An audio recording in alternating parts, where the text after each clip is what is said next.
Hay figuras en la historia que, la verdad, desafían cualquier etiqueta, y pocas lo hacen con la fuerza de San Pío de Pietrelcina.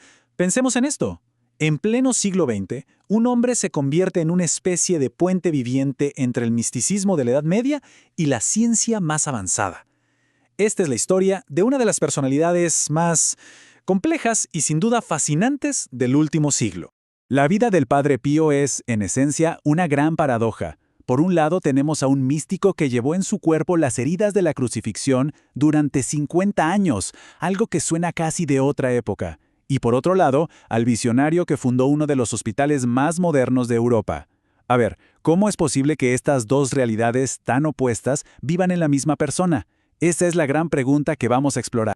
Bueno, empecemos por el principio, por el fenómeno que lo hizo famoso en todo el mundo y que atrajo tanto a creyentes como a los más escépticos. Esas heridas, las llagas visibles que marcaron su cuerpo para siempre. Todo comenzó en 1918. Mientras oraba, el Padre Pío sintió que recibía lo que se conoce como estigmas. Y no eran heridas superficiales, para nada. Sangraban todos los días. Pero lo más increíble, lo que de verdad vuela a la cabeza, es la duración. Medio siglo. 50 años con heridas abiertas que nunca, jamás cicatrizaron.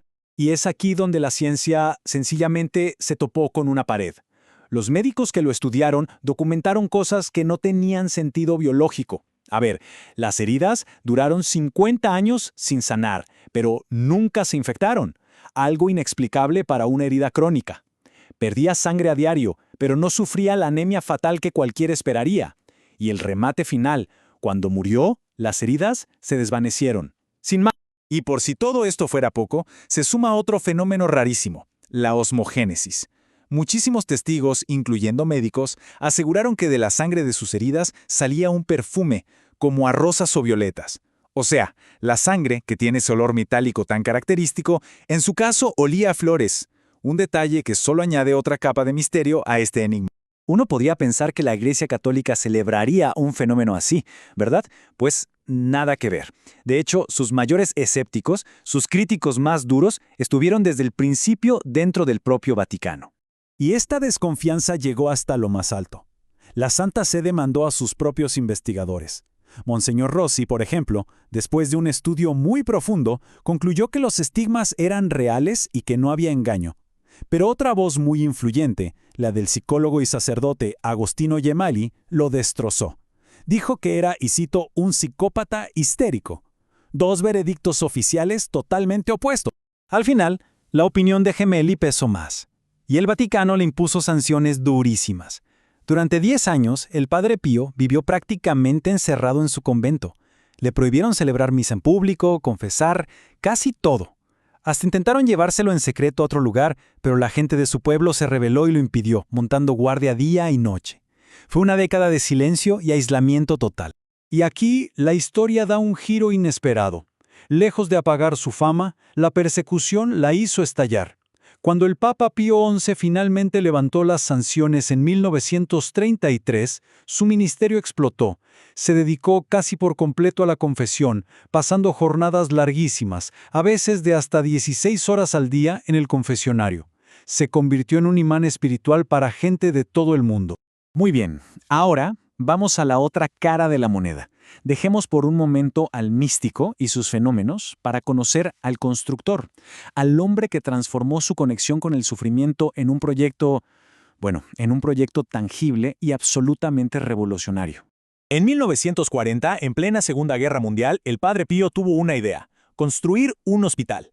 Pero no una clínica cualquiera, sino una casa para el alivio del sufrimiento. La construcción empezó en la Italia de la posguerra devastada y pobre, y se financió solo con donaciones. Se inauguró en 1956 y lo que empezó como un sueño, hoy es una realidad que supera cualquier expectativa. Y para que nos demos una idea de la dimensión de su visión, basta con este dato. En 2023, la revista Newsweek incluyó a su hospital en la lista de los 100 mejores hospitales inteligentes del mundo. O sea, el proyecto de un fraile con estigmas del sur de Italia es hoy un referente mundial de tecnología y medicina de punta. Impresionante. Los números actuales son una locura. No es solo un hospital, es un instituto de investigación científica reconocido por el gobierno italiano. Su especialidad son áreas de vanguardia como la genética y la medicina regenerativa. Tiene casi 900 camas y atiende a más de 1 millón de personas al año. Su legado no es solo espiritual, es científico y muy, muy real. Entonces, la pregunta es, ¿cómo se reconcilia todo esto? ¿Cómo el fraile que fue investigado, castigado y espiado por el Vaticano termina siendo declarado santo por esa misma institución? Ese es el último y fascinante capítulo de esta increíble historia. Y aquí entra en escena una figura clave, un joven obispo polaco llamado Karol Wojtyła. En 1962, una amiga suya tenía un cáncer terminal.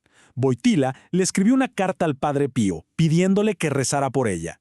Días después, justo antes de la cirugía, los médicos descubrieron que el tumor había desaparecido por completo. Para el futuro Papa Juan Pablo II, no había ninguna duda de lo que había pasado. Para que la Iglesia declare a alguien santo, se necesitan milagros que la ciencia no pueda explicar. En el caso del Padre Pío, se aprobaron 2. Primero, la curación instantánea de una mujer, Concilia de Martino, de una dolencia interna muy grave. Y para la canonización, el caso de Mateo Pío Colella, un niño de 7 años que se recuperó de una meningitis terrible y un fallo multiorgánico después de que su madre rezara en la tumba del fraile.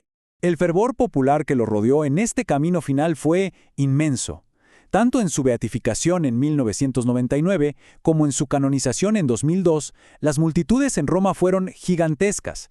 De hecho, la ceremonia de canonización rompió récords de asistencia en la Plaza de San Pedro. Esto nos da una idea del alcance que tenía su figura. Y la historia termina como empezó, con un misterio. Justo en el momento de su muerte, en 1968, las heridas que habían sangrado por 50 años simplemente se cerraron. Su piel quedó lisa, intacta, sin una sola cicatriz. El fenómeno que había definido toda su vida desapareció con él, como si su misión finalmente hubiera terminado. Y al final, la vida del Padre Pío nos deja con esta pregunta dando vueltas. ¿Es posible que lo inexplicable, que el misterio, pueda ser el motor para un progreso real, tangible, científico? Su historia parece sugerir que la fe profunda en el misterio del sufrimiento y el impulso por aliviarlo con las mejores herramientas que tenemos no solo pueden ir de la mano, sino que a veces se potencian de formas extraordinarias.